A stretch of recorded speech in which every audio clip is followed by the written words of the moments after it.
Welcome to it, grade 11 Mindsetters. It is your time for physical sciences, and you're hanging out with Looney and Tracy. How are you, Tracy? Good, and you? It's been forever. It does seem like it. Where have you been? I've been here.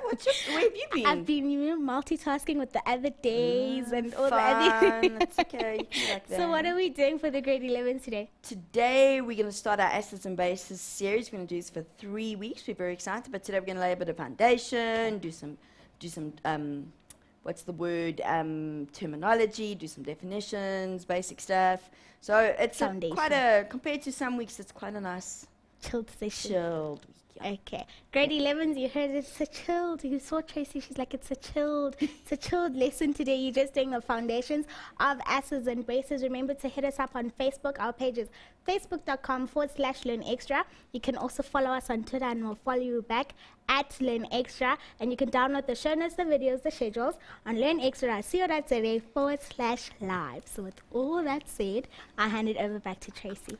Oh, thank you, Lee. Okay, well, guys, as I said earlier, we're doing acids and bases, which is really nice. And what we're going to do today is we're basically going to look at the properties of acids and bases. Shouldn't be anything new, hopefully, because you've been doing this since grade 9. We're going to list some of the common acids and bases. It's really, really important that you know their formulas. We're going to do some definitions of acids and bases. There's actually a couple. And we're going to talk about why we don't use them, why we don't use one anymore. We're going to talk about why we do use the others.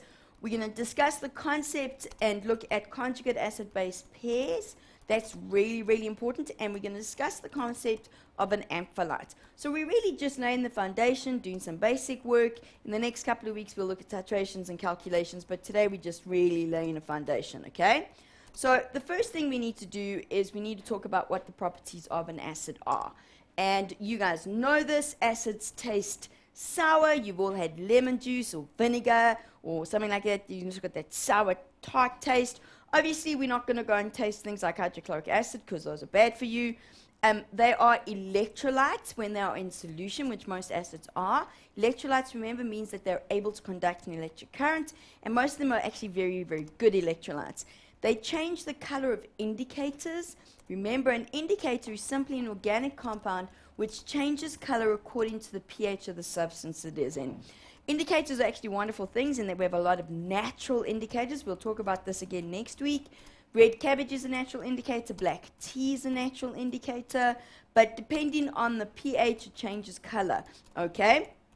And they react with bases to form a salt and water. You did a little bit of that last year. We looked at the different acid-base reactions. We're going to look at those again, and we're going to look at writing the equations for those. Bases taste bitter, and they feel soapy. And I'm pretty sure, if we're honest, okay, most of you when you were little try to eat the soap in the bath, okay, because that's what most children do, which is why I think most parents are now grateful for liquid soap, okay, and you know it's got that very bitter taste. It's a horrible taste, and they always feel soapy. Whether they're in liquid form or pellet form, they feel soapy, okay. There are also electrolytes in solution. So what that means is we've got to dissolve it first. A lot of bases are actually are solids, and then when they dissolve into a solution, they become an alkali. It's just a change in name. They also change the color of indicators. Their colors will be different to acids, okay, which is why an indicator is so nice, because it can tell you whether you have an acid or a base. Probably the best one you've ever looked at is litmus, okay, red and blue litmus paper, knowing that it goes red in an acid and blue in a base. And then, of course, just as with an acid reacts with a base reacts with an acid to form a salt and water. And remember, just so we know this, because I do, just make sure you'll recognize this, is that a salt, okay, is simply an ionic compound. That's all it is. Okay, so common acids and bases. This is actually quite important. Okay, so here we have our common acids. And guys, please, please, please learn these. You don't necessarily need to know their common names, but you do need to know the formulas and their proper names. Okay, so the first one is HCl, hydrochloric acid. Man, you've seen this lots. Used in, it's what you find in your stomach. Okay, so your stomach has got a very strong acid in it, and HCl sometimes we'll sometimes consider it as being swimming pool acid. Here's what we I'll speak English for you, shall I? Wow, it's when I try to say too much too quickly. Okay, deep breath. There we go. So we put hydrochloric acid in our swimming pools to disinfect the water, okay, to keep it nice and clean. Sulfuric acid, H2SO4, also another acid you see often. It's the acid we find in car batteries, and I really sincerely hope none of you have ever been burnt by car battery acid. It's an extremely strong acid, very, very dangerous. We then have nitric acid, okay, which is what we find in fertilizers and explosives, and it's a very important industrial acid. Ethanoic acid, also known as acetic acid, which is in vinegar. It's a very weak acid, okay? The formula here, I know it's quite long, the CH3COOH, but please learn it like that, okay? Because we're talking about the structure. When you do organic chemistry next year, you'll actually understand why it's written like that. Then we get phosphoric acid, H3PO4, which is also used in fertilizers. And I just want to add one more here, because this one I think you'll find quite interesting, is H2CO3, okay, which is actually known as carbonic acid. And now I'm going to actually hopefully not freak you out too much, but it's the acid we find in cold drink, in fizzy cold drinks. So in your favorite fizzy cold drink, you know that it's slightly acidic. In fact, in a lot of them we find phosphoric acid as well. But what makes that fizz is dissolved carbon dioxide. And the dissolved carbon dioxide forms the acid carbonic acid. And that is why fizzy cold drinks are acidic. So you've got to be careful with how many of those you drink, besides the whole thing of it right in your teeth because of all the sugar and all those things your mother tells you. And of course, that's where the rumors come about Coke. That's saying that, you know, everyone has their rumors, and I'm sure you've watched programs that either debunk the myth or say, yes, it actually happens, where, you know, if you leave your teeth in the Coke overnight and piece of meat, and though it's very good for marinating meat, just so you know. My brother cooks me really nice steak using that, but shh, don't tell anyone. Family secret. Anyway, so that the reason why they say that is because it's got carbonic acid in it, okay? So there's some truth to it, but you know your teeth aren't going to rot overnight, unless of course you're drinking liters and liters and liters and liters of it, which then is actually going to affect your tummy. Okay, it's why it sometimes upsets your tummy, because it adds extra acid into your tummy. That's not good. Okay, then common bases. Now, what I really, really, really need you guys to understand here, and this is one of my pet things, and I show my own learners a very graphic video from a popular crime program of where, I'm not sure if I can say the name, on a sister channel, but this is from a couple of years ago, where one of the baddies gets pushed into a pool and he dissolves. Okay, so they're like, he dissolves. And it's quite gross, and I love watching the kids' faces go, it's great, and then I forget, no, age restriction, but it's fine, they're old enough. And the reason why I do this is to show them, because we all know acids are dangerous. We all understand that. We all know car battery acids. We all know hydrochloric acid. So we understand that. But then from primary school, we get taught, well, you can neutralize an acid using a base. So somewhere in the back of our minds, we're going, bases are fine. You know, if your tummy's sore, you take an antacid, the base makes it better. We're happy. But not all bases are harmless, okay? In fact, bases can be just as dangerous. And in this particular program that I show them, and I actually show them the whole thing, so science is pretty good, is he falls into a swimming pool that has been filled with sodium hydroxide. The baddie put the sodium hydroxide in the pool filter, so as the water in the pool got filtered through, instead of going through sand, it went through the sodium hydroxide pellets, dissolves all the sodium hydroxide pellets, and basically makes a big swimming pool full of a really strong solution of sodium hydroxide. And sodium hydroxide as a base pretty much attacks anything that's natural. And the really gross thing about this particular program is when they finally fish the man out the pool of what's left of him, his tackies are completely intact because they're completely synthetic. So they're fine because they're synthetic. The rest of him was natural, so there wasn't too much left. It's a bit gross, but that's besides the point. Okay, so sodium hydroxide, very, very strong base. Very, very dangerous base. Okay, so even at school, if you're doing any experiments and you do titrations or anything like that, please be very, very careful, okay? You've got to treat it with as much care as you do the hydrochloric acid. Now, sodium hydroxide, we often find it in oven and drain cleaners. Okay, it's also why it has that pungent smell. Ammonia, NH3, which we make because of the Haber process. Remember, you're going to do the Haber process till you blue in the face and you can quote it backwards. We use it in fertilizers. It's actually a very, very important part of fertilizers, okay? Then we get magnesium hydroxide. That's what we find in antacids, and it's not as strong a base, but it is still very, very strong. Sodium hydrogen carbonate. It looks almost like the carbonic acid, but now we've put the sodium with it, okay? And that's what we find in baking powder. Now, what makes that so special is because it's got the CO3, when you use baking powder when you bake, you do it because you put it into stuff where you want it to rise. So you put it in cakes and breads and that sort of thing. And the hydrogen carbonate releases carbon dioxide. And that's what actually causes the cake to rise and that sort of thing, okay? And then there's sodium carbonate, okay, which is what we find in detergents.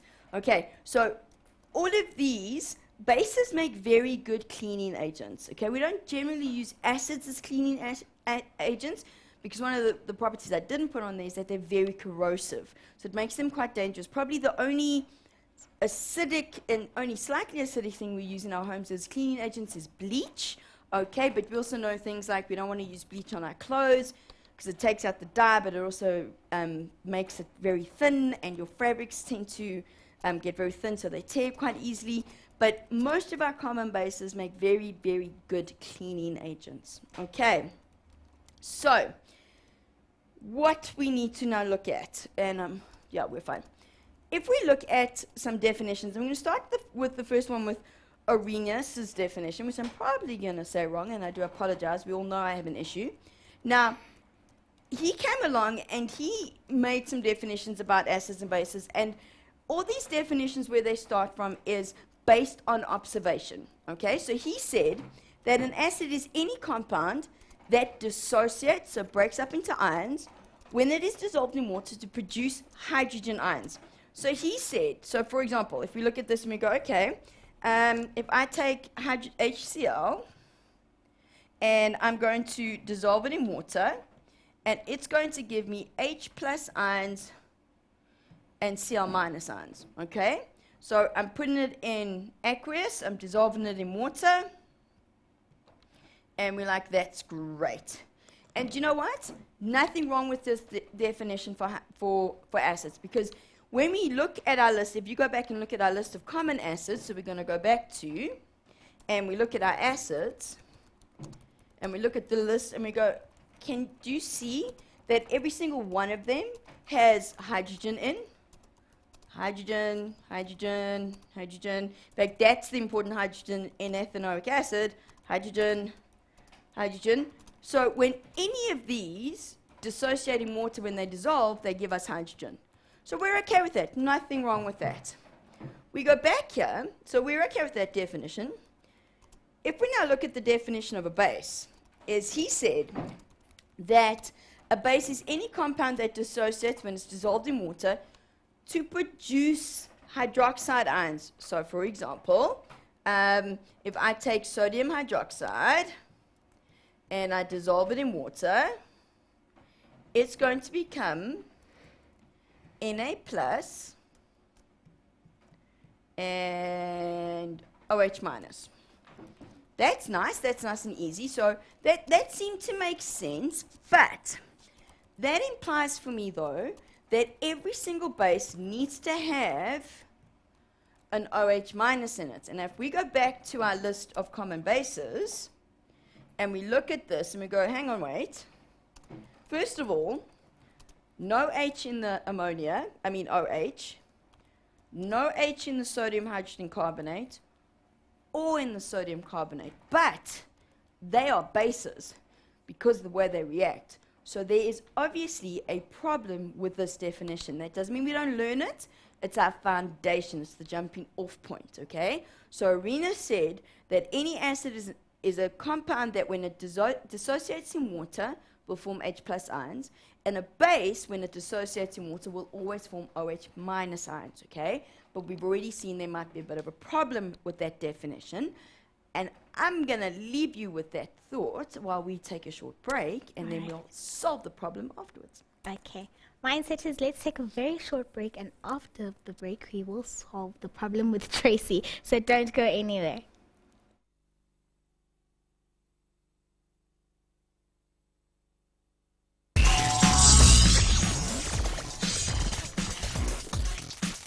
Welcome back, Mindsetters. If you have just joined us, you are with Looney and Tracy, and we're going over acids and bases, just the foundation. Tracy said earlier on, having a chilled lesson today. I'd just like to read some comments from you guys from Facebook. Yes, just very quickly. Wendy Msiza says, Tracy, you are a good teacher. You just make it easy for us. I'm already enjoying the topic. Thank you so much, Wendy. And then my Batom Bafi says, nearly missed it. Phew. So glad you joined us, hey? And then Boykutso Ramanyane is saying, hey, can you post those common acids and bases? So I did post them on the Facebook page, guys. So hope you not panicking. And then Noah says, physics, my favorite subject. I'm in. So thank you so much, guys, for actually talking to me on the page, because sometimes I feel so lonely here when you're not saying anything. So thank you for connecting with us, and I'll take it straight back to Tracy. Oh, thanks, Looney. Guys, just so you know, we're having a bit of Facebook is not playing with Looney today, just so you know. And she is trying to post the notes. Okay, so don't stress if you haven't got them. We're getting there. Okay, but we're getting the refresh and we're getting the comments, and we appreciate that. Thank you, guys. And I'm glad I'm making it easier for you. That's what we're here for. And hopefully it helps at the end of the year when you have to write those all-important exams, okay? Now, but when we were done just before the break, we spoke about the Arrhenius model, which said that an acid needs to produce hydrogens and a base needs to produce OH minuses. And we said, well, that's a bit of a problem because in our list of common bases, in fact, only 2 of them had OH in them. So that, of course, becomes an issue, which then means we need to go on to a second definition, and it's the Brønsted-Lowry definition, okay? And no, this is not a typo. Okay, when you see the funny O with the Brønsted, it's because I think he was Swedish. Okay, he's from Europe, so it is actually supposed to be that funny O, but if you don't use that in your exams, don't stress. Now, between the two of them, they came up with a new definition, which is far more broad and encompasses more. So what that means is it takes into account the fact that not all bases look the same. All acids definitely have hydrogens in them. And what they said is that acids are defined as proton donors. Okay, now first we need to talk about is, what do we mean by a proton? Now a proton in this case is a hydrogen plus ion. Because remember, hydrogen has a single little proton with its neutron, if it has a neutron, in its nucleus, and one little electron running around, okay? It's in its orbital. If that electron gets taken during a chemical reaction for whatever reason, it leaves what we call a little naked proton. So the little hydrogen is now a naked proton, the poor thing, okay? But actually it's a hydrogen ion. Even though it's a proton, it's the hydrogen ion, it's the hydrogen nucleus. So when we talk about it being a proton donor, we're actually talking about the hydrogen ion, okay? And if we do, as an example, H2SO4, when it reacts with water, okay, so we'll add it to water because it's easier for you to see it this way. The hydrogen goes, there we go. I'm not going to worry about balancing the equation. Hydrogen moves along, and we end up with SO4 2 minus and H3O plus ions, okay? But the hydrogen from the sulfuric acid donates and moves on to the water, okay? Now what's important here, what makes acids so dangerous? This hydronium, the H3O plus ion. That is actually the ion that makes it so dangerous. The concentration of that ion determines the pH, which you're going to do in grade 12, okay? You're going to do it with log calculations and you're going to work it out. So that little ion is the dangerous one, okay? That's the one we don't actually like. We've said hydrogen is a proton donor. Now, this is a little bit like a redox reaction, which you've learnt about before, in that if the hydrogen ion gets given away, so we give this hydrogen plus to something, something's got to take it. It can't just hang around in empty space. And the thing that takes it is the base, which means bases are proton acceptors. Okay, so your base takes the proton. It says, oh, thank you, Mr. Proton, I'll take that hydrogen, off it goes. So, for example, if I go HCl, which we know is an acid, let's add it to sodium hydroxide, and we go along and we say, well, sodium hydroxide is a proton acceptor, so this hydrogen goes over there, this is an H plus that gets moved, the sodium hydroxide says, thank you very much, and what we get is NaCl and water, okay? NaCl and water. The sodium has acted as a base. The hydrogen the HCl has acted as an acid, which is exactly what we expected. Acids are proton donors, bases are proton acceptors. Okay? But that leads us to a very important concept called the conjugate acid and base. If I have an acid and it gives away its hydrogens, it changes what it is. Okay? So, for example, and I've got a couple here. A acid, when it gives away its hydrogen, is now in a position to accept a hydrogen, so it becomes a base. So when HCl, for example, gives away its hydrogen, that hydrogen disappears, and what we're left with is Cl minus. Cl minus is its conjugate base. HCl is an acid, but it gives away its hydrogen, proton donor, becomes Cl minus. Cl minus has no hydrogens to give away. It can no longer behave like an acid because the definition says an acid must be a proton donor.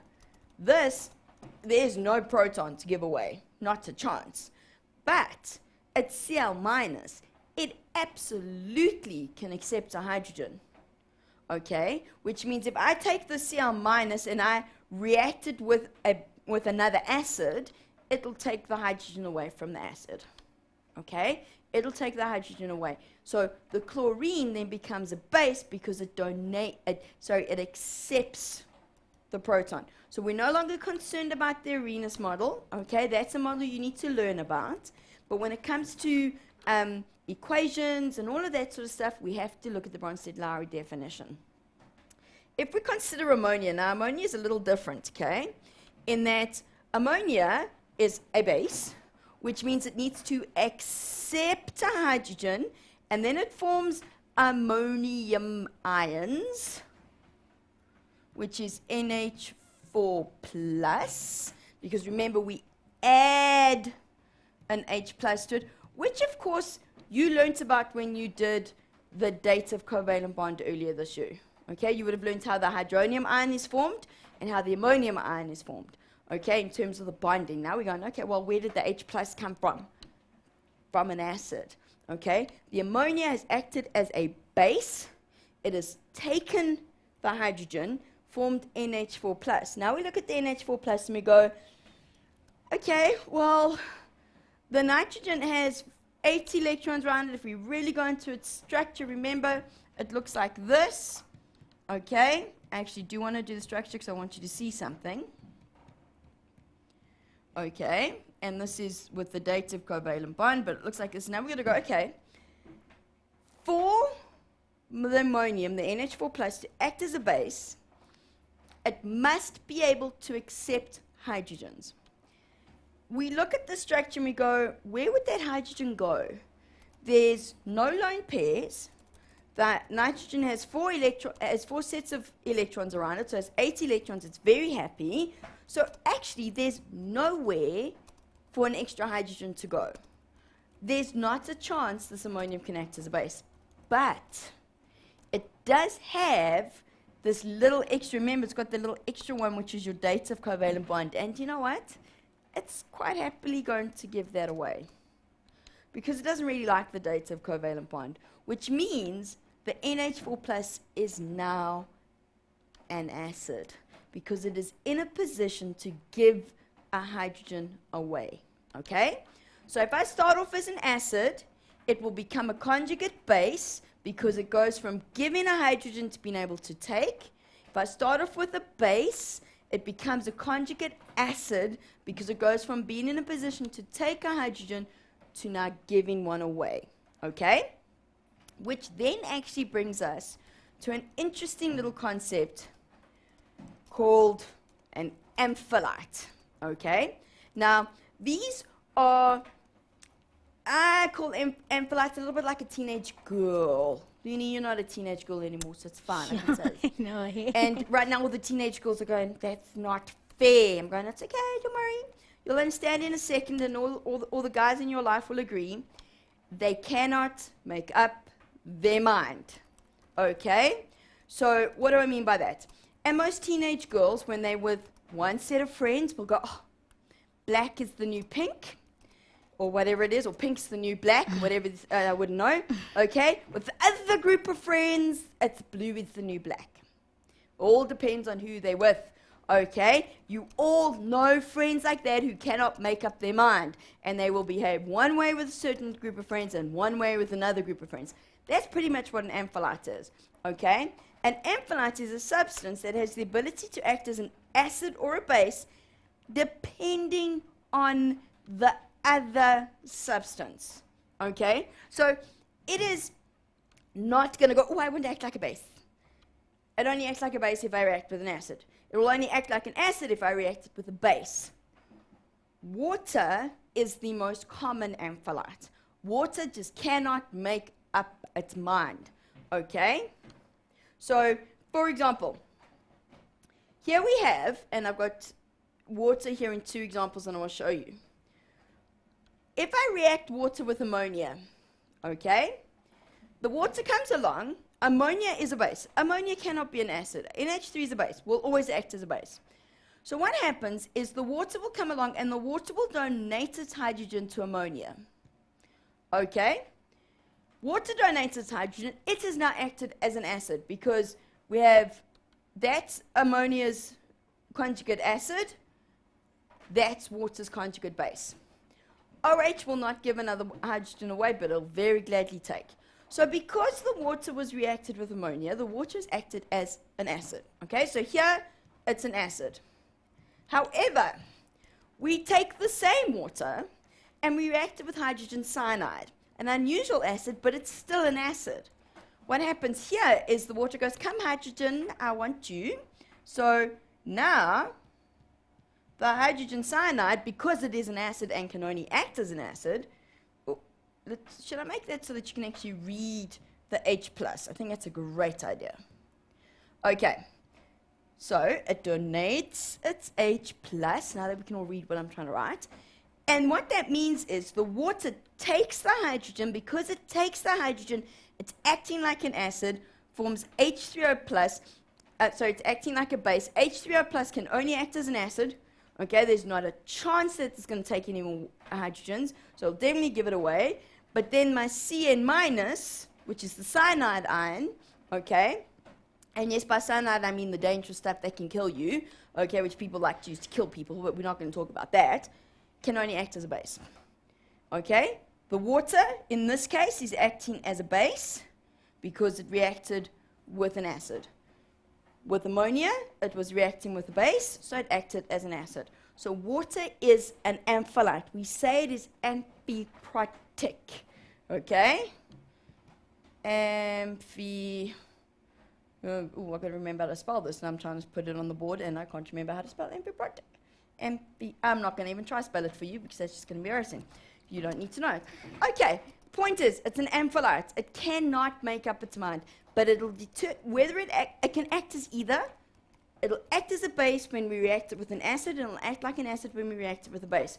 Water's your most common, okay, But, and you'll see when we get do the questions in the next section, that sometimes your polyatomic ions are like that. They don't know, they're sitting on the fence, okay? So they're neither here nor there. But water's your most common ampholyte because it really doesn't really care whether it acts like an acid or a base. It depends on what it's acting with.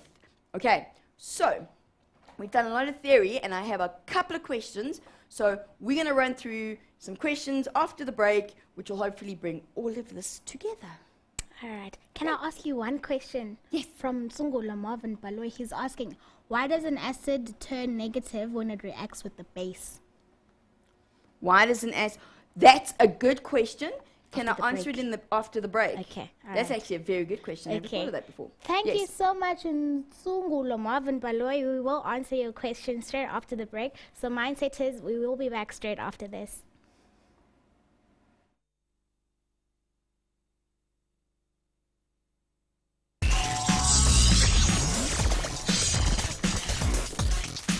Welcome back, Mindsetters. We are still dealing with acids and bases. We had a question earlier from Sungula Marvin Baloy, and he asked, why does an acid turn negative when it reacts with the base?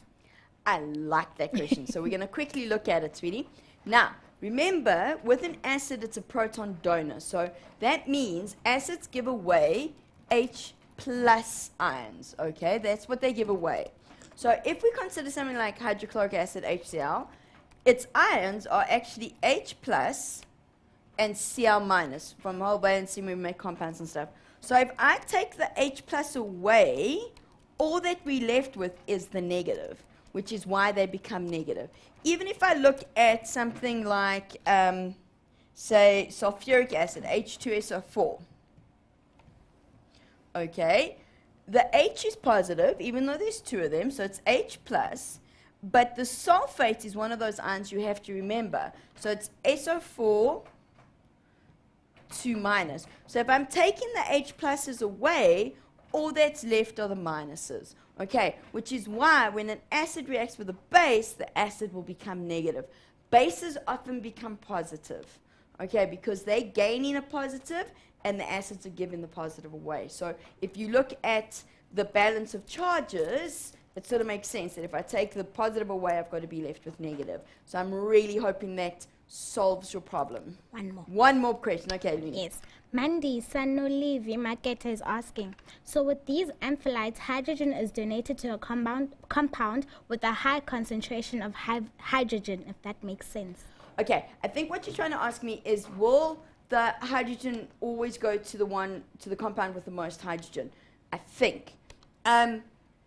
I'm not sure you can define it like that. I'm not sure you can put that as a hard and fast rule to say with an ampholyte, it's going to act like an acid when the other things got more hydrogens. I would rather, and they should do this with the ampholytes, and we're going to do a question with ampholytes in a second, is rather learn that you've got to know, so if they're going to look at water, rather know what your common acids and bases are, so you know what the other thing is, because that will make it easier for you, okay? Because you don't want to, I'm hesitant to put a rule when it comes to the concentration because we're not doing logs and we're not doing pH and that sort of thing. So I'm hesitant to try give you a rule that about concentration of ions. I'm not sure that really helped, but I think right now we just don't have enough information and foundation to put a rule like that in. So I would rather you learn your common acids and bases and know what they are, because then you can recognize what something like water would react as. I think that'll make it a bit easier. Two more small questions. Okay, two more small questions. Yes, Boyskuta Ramanyan is asking, can I ask something? Does H2O act as an acid or base? Both. It's an ampholyte.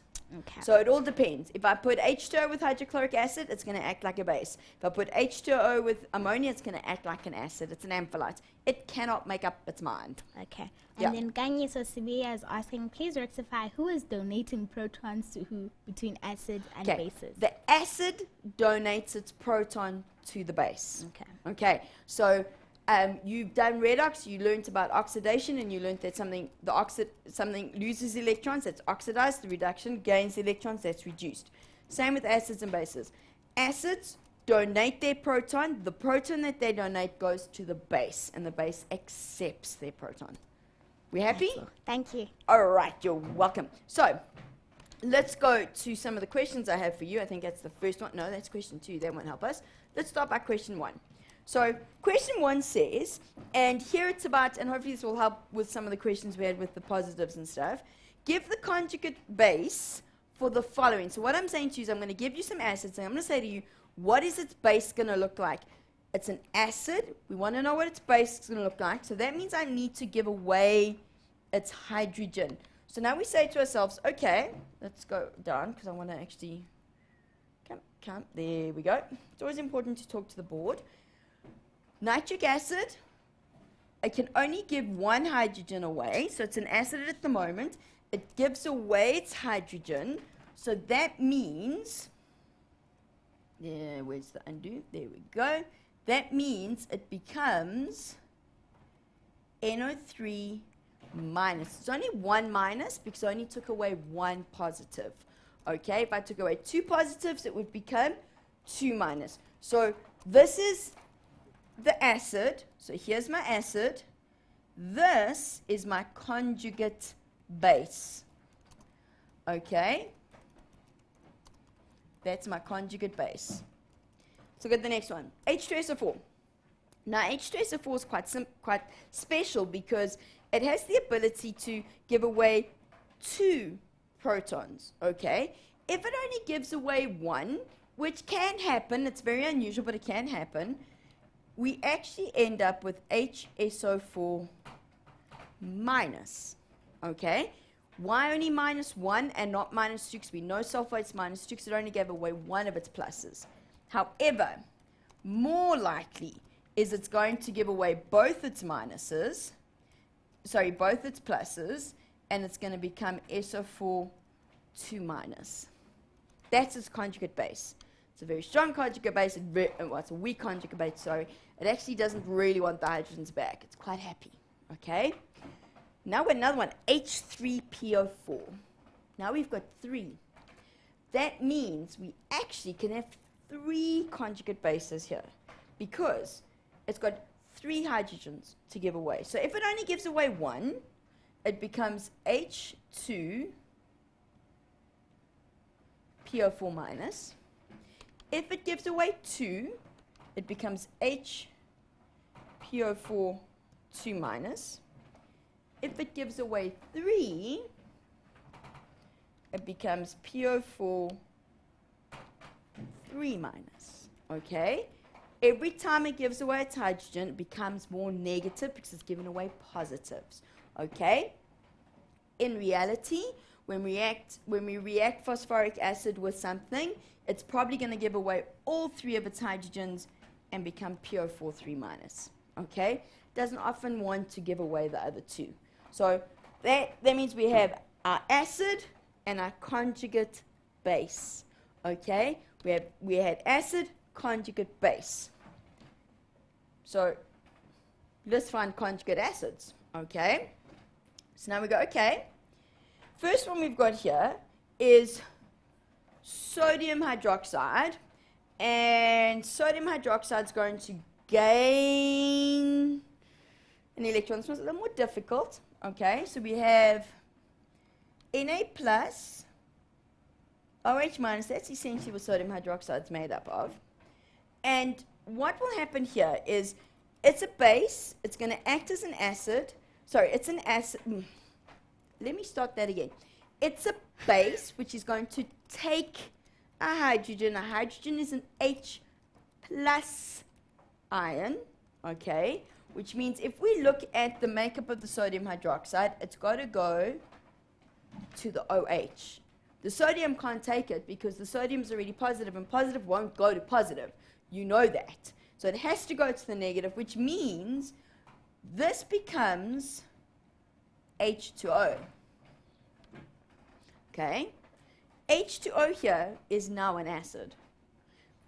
Sodium plus cannot act as an acid. Not a chance. An acid has to have a proton to donate. It has to have H plus ions. There are none. in the Na plus, okay? So this is my base. This is its conjugate acid. Okay, it's conjugate acid. Please, this one's a little more difficult to see than with the acids. Potassium hydroxide, same thing. Potassium hydroxide is K plus ions and OH minus ions. So now we're going to say to ourselves again, we need to accept a proton, which means we need to accept an H plus ion. So we look at the makeup of the base and we go, not a chance. K plus cannot become KH. All right, does not exist as we've got it there. OH minus absolutely can take it, forms water. H to O, that's its conjugate acid. Okay, and I've said to you earlier today, of course, that water is an ampholyte. Here, it's making up its mind. Here it's going, I want to be an acid. Okay, because it is the conjugate of a base. Okay, next one. MgOH2, sorry. So if we go, let's look at it again. Well, that's Mg2 plus, even more positive than the last ones we looked at. And we have OH minus. I know there's two of them, but that actually doesn't make a difference here. And we've got to say to ourselves again, which of those are in a position to accept the hydrogen? Which of these are going to take the hydrogen, which would be the water, and then what is in the has the ability to give it away. Okay, so it's not the Mg2 plus. That is not an acid. Not a chance can that be an acid. All right, so be careful with your bases. Finding conjugate acids are far easier than finding conjugate bases from your acids are far easier than finding your conjugate acid from a base. Simply because often with the bases, it's going to create water. Okay, so be careful with that one. All right, that leaves us with question 3. Now we have to identify the conjugate acid-base pairs, okay? So in other words, first thing we're going to do is we're going to say, okay, let's look at first identifying the acid and the base originally, and then we're going to find its conjugate, okay? Hydrochloric acid is an acid. We're happy with that. I'm just going to call it an A. We're going to make our life easier. Sodium hydroxide is a base. Oops. Let me make it look like a B. Is a base. No one should hopefully be screaming at the TV just yet. Now I'm going to go, okay, what is actually happening here is the HCl is donating its proton to the NaOH. Okay. So we're happy with that. On the other side, we've got to now go, all right, how do we recognize which is the acid, the base? And we go, okay, the HCl would have broken up. Remember, sodium hydroxide can be sodium chloride, sorry, can be NaCl, Na plus Cl minus, and water is H2O. If we look at the NaCl and we go, okay, for it to be a acid, we need to have a hydrogen present. There is no hydrogen in NaCl. It is so not an acid. It is definitely a base. It has Cl in it. That means it's paired with the HCl. Okay? Water, because it's now working with the NaCl, it's definitely in a position to give away a hydrogen. It's become an acid.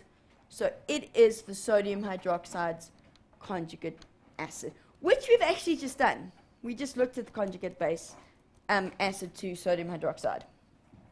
Let's look at H2SO4 and KOH. Well, the H2SO4 will give its hydrogen to the potassium hydroxide. So sulfuric acid is the acid, potassium hydroxide is the base. And we go, well, all right, we've just done this, that we know that potassium hydroxide's conjugate acid is water. So they will go together, which then means that sulfuric acid's conjugate base is the potassium sulfate. Okay? The potassium sulfate is in a position to accept hydrogens if the potassium goes away. Okay? Which means if it can accept hydrogen, H plus ions, it is a base. Last one, and I'm hoping by now you guys are starting to see the trend. Let's just take it so I've got a little bit more space. Okay? And let's change color. So sodium hydroxide, that's a base. Nitric acid is an acid. We just did sodium hydroxide. We go, no, we know this. We know that for the base, because it takes the hydrogen, remember it's going to take the hydrogen from the from the nitric acid. That's going to give me water. Water here is going to be an acid. Okay. We're going to take that away. It's really just not playing ball with me, so it's going to be an acid. So sodium hydroxide's conjugate acid is water, which means nitric acid's conjugate base is sodium nitrate. Please, these questions have been put the way they are because I do not want you to learn that first goes with first, second goes with second. Okay? Because that's what happened in the first two. First one on the left, first one on the right, second one on the left, second one on the right. Please don't learn that. Okay? Because we don't have to write it in that order. And you can see here that's not what happened. Okay? So please don't learn that. It's very, very important. Last question that I have. Now I say to you, using relevant reactions to show that the following are ampholytes. In other words, I need to give an equation, so we're going to give two equations. One, where I show my HCO3, which is the hydrogen carbonate ion, acting as a base. One, where I show it acting as an acid. Easiest thing to do is let's think about the situations where this is going to happen, okay? So in order for it to act as an acid, I need to react it with something that's going to take a hydrogen. Easiest one is if I go HCO3 and I say let's react it with an OH minus ion. Now that OH minus ion could be attached to sodium or potassium or whatever. I'm not concerned about that. Which means this hydrogen is going to go, there we go, let's go to the OH minus ion. The OH minus ion is a base without a doubt. So we end up with CO3, 2 minus, and water. The OH minus desperately wants a hydrogen. If I take the HCO3 minus, and now I react it with H3O plus, which is absolutely an acid, the H3O plus is going to go, no, here you go. You have my extra hydrogen because it's so friendly. Okay. And we end up with H2CO3 and water. Okay, so whenever we need to prove that it's an ampholyte, we need to react it with something we know is either an acid or a base. So just quickly, because Looney, do you have any questions for me? Yes, there's one question here. Okay, just let me answer the question and then I'll come back to the last one. Yeah. Okay. I hope you understand it because it's a bit confusing. Okay. Do we have to use the periodic table to determine if a reactant is an acid or a base, or can we see that just by looking at the reactions? And here's the word that I don't understand. Conjugate pairs. Okay, for the conjugate acid-base pair, yes. You don't need the periodic table at all. Okay, you need to be able to recognize it from the reaction. Okay, the periodic table's not going to help you here at all. Yeah. Two more. Yes. Philip is asking, are these reactions reversible? Most of them are. Not all of them, but most of them are, yes. And then Janky Paul Senatla is asking, what is the formula of MgCl? You got it there, MgCl. So maybe... I'm confused. I think it wants if it's MgCl2 maybe, I don't know. That he just wrote MgCl. I don't know what the question means. But I think we ran out of time for 2 seconds. But okay. I'm going to leave with you guys just quickly. Prove that HSO4 is a acid or a base. Reacted with OH minus, acts as a base. Sorry, acts as an acid. React with H3O minus, acts as a base. We'll make sulfuric acid or SO4 2 minus. Okay. And I think we've run out of time. Yes. So guys, thank you. Next week we're going to do titrations and then we're going to do calculations. But hopefully we've set a nice foundation. Yes. Mindsetters, I hope you guys enjoyed the show and you had fun with Tracy and I. And we'll see you same time, same place next week. Until then, it's a goodbye from us.